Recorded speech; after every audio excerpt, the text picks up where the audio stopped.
So in front of me I have a cake. It's a 500 gram 16 shot by XS Fireworks. It's called The Gentleman. Some of you may recall I had this on a U Pickett series and this cake was not chosen. So being that I'm a pyro for one reason, and the second reason, I had one subscriber, Rudy13RD, claim that he was the only gentleman in the group, so I decided to go ahead and do this one for him. So on the performance of this cake, once again I said it's a 16 shot with neon colors, brocade, sea blue with red, purple with green, ending with lemon.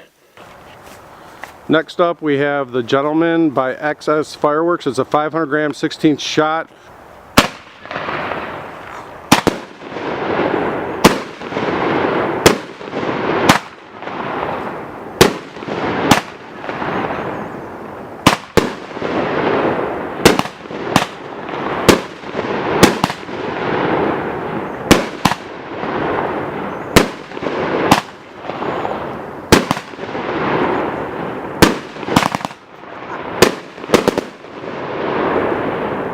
That was really nice. Rudy, I hope you appreciate that.